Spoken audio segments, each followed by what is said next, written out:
Hey folks, Internet Dude here. Hey, I've had this Tesla Model S P100D with ludicrous mode for just over 2.5 years, and I've driven about 13,000 miles. I want to share with you all the things that have needed repair or attention by Tesla service in that time. If you've been following Tesla for any length of time, you've probably heard of the seemingly endless build quality issues as reported by new owners. You may even be watching this video because you are considering buying a Tesla. Well, stay tuned and I will let you know some of the things that you may expect if you buy a Tesla Model S. If you haven't seen it, check out my other Tesla video titled 5 Years of Endless Tesla Problems to see what all went wrong with my previous Tesla, a 2015 Model S 85D. So I bought this car new in June of 2018, and when I went to pick it up, the sales staff advised me up front that the spoiler was not fully attached to the body from the factory. I took a close look at the car before signing the papers and noticed the following items were not quite right. The spoiler, of course. I noticed some trim clips were missing from the right rear wheel well. I noticed a small crack in one wood dash trim piece. And I noticed that when opening the frunk, the washer tube and wires at the hinge were rubbing and making noise. A tech came out and tried to tape up the tube and wires a bit better so it wasn't rubbing as much. I didn't mention the dash trim piece at the time because I thought, maybe I could just live with that. At this point, I had not even driven the car yet, so I paid. I did a tour video of the car, new in the showroom, and then I was on my way. Boy, oh boy, is this car quick. Just absolutely insane. I noticed that the autopilot distance selector knob on the end of the autopilot stalk on the steering column wasn't working correctly. When switching around the 3 to 4 mark, it would not always register the change. So let's skip ahead a few months to September, and I took the car to the local Tesla certified body shop to have the spoiler replaced. By this time, I needed to schedule a service appointment with Tesla for more new issues. The charge port door was not opening, which meant I couldn't always charge without fiddling with the door, prying it open. The UMC, or Universal Mobile Connector, which is the main charge cable for the car, outright stopped working. There was also a slight clunk noise from the front end under acceleration, and the washer tube and wiring at the front hinge was rubbing worse again. So a mobile technician came to my house and replaced all of the steering column stalks, which is called a steering column control assembly, adjusted the charge port door, replaced the charge cable, taped up the hinge wire tube, and we couldn't duplicate the front end noise. Alright, so if you've been following, that is quite a list of small issues considering the car had a mere 2,700 miles on it at that visit. So after that visit, I decided that I couldn't live with the crack in the dash trim piece, and so Tesla said they would replace it. Creaking noise had developed deep in the dash area around the base of the windshield. That tended to show up typically going over bumps or rougher roads. And the driver's side wiper jet aimed itself so low that it was useless. So a mobile technician came out the next month in November of 2018 and adjusted the wiper spray nozzle, replaced the wood dash trim piece, and said there is a bulletin that could address the creaking noise in the dash, but he couldn't perform the bulletin at that time. So in the first 6 months of owning the car, I've had 3 service visits for adjustments and repairs. If you're liking this video so far, click that thumbs up and consider subscribing. Let's skip ahead to January 2019, and the mobile technician came by again. The creaking noise became more of a clicking noise, and basically the service bulletin resulted in having to drill out 2 factory spot welds on the firewall and replacing them with rivets. This did not have any effect on the clicking noise. After this visit, I had a key fob completely fail, not right after, but I think it was about a month after. So skip ahead to March of 2019, and the mobile tech came again, and this time he had new shock tower braces. He replaced them, and we went for a drive, and that didn't fix the issue. So we ordered up whole new front air shocks. And he programmed a new key fob to replace the useless one. At this time, I also mentioned a slight left rear door rattle, but he could not find the source of the noise. It was pretty minor and didn't return. Alright, so let's jump ahead one more month to April of 2019, and the mobile tech came again and replaced both front air shocks. Success! The front end rattling or clicking noise was finally gone. At this time, the car had just 4,300 miles on it. In July of 2019, the mobile tech was here fixing a bunch of things on my 2015 Tesla that I had at the same time. And so I had them look into why the right front door on my P100D took more effort than the rest to close.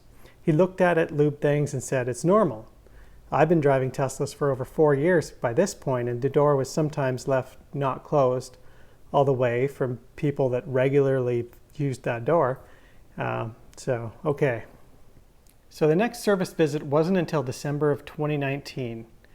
This time around, the washer nozzle that was adjusted before was aimed way too low again, and it needed adjustment again.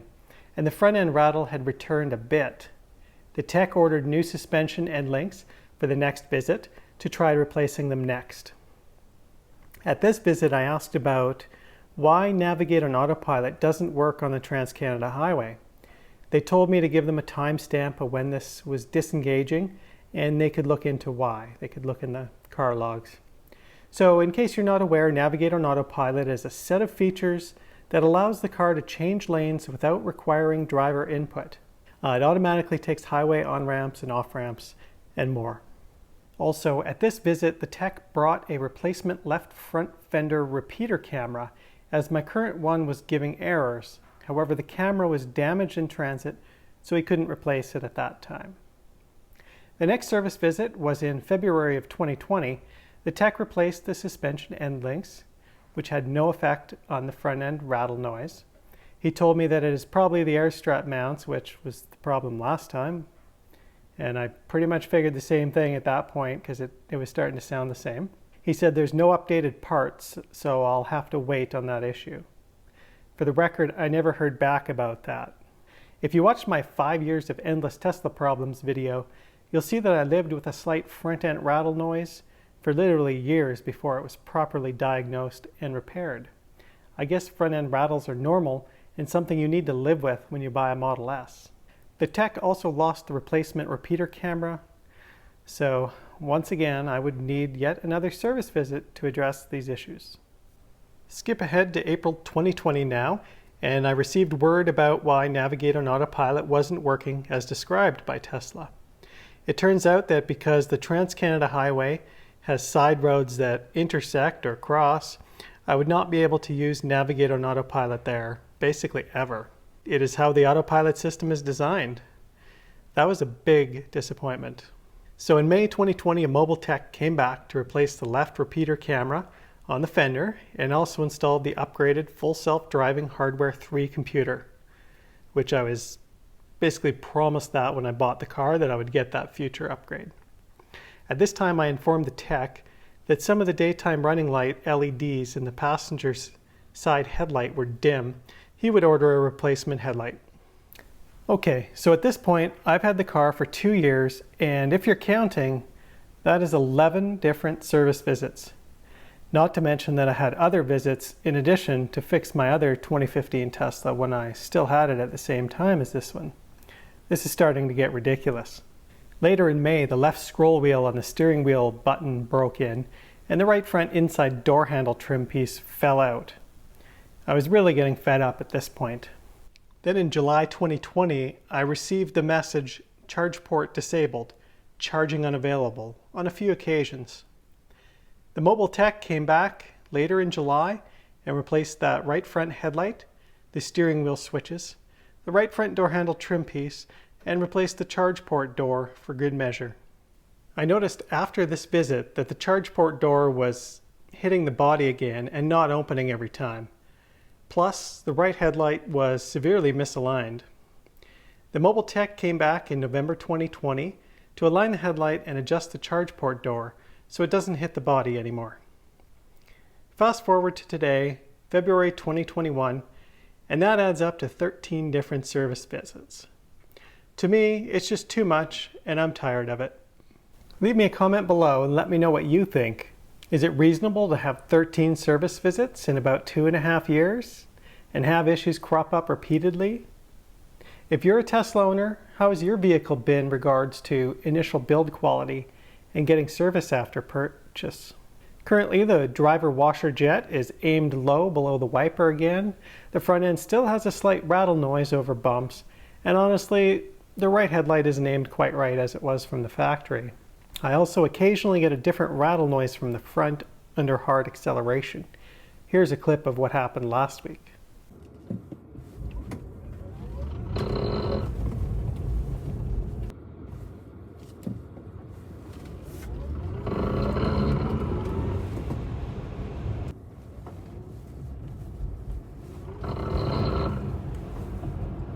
After having driven Teslas for almost 6 years now, I have to say that the endless little repairs and endless hype from the company has worn me down.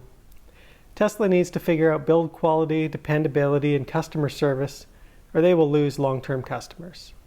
It's hard to buy into their hype these days as well because they miss so many deadlines, but at the end of the day, keeping the stock price soaring seems to be a focus of theirs. The last time I had enough with Tesla repairs, I traded my car for a Lexus. What do you think I should buy next when it comes time to replace this car? Leave me a comment below. I hope you found this video helpful. If you did, click on that thumbs up and consider subscribing. Thanks for watching.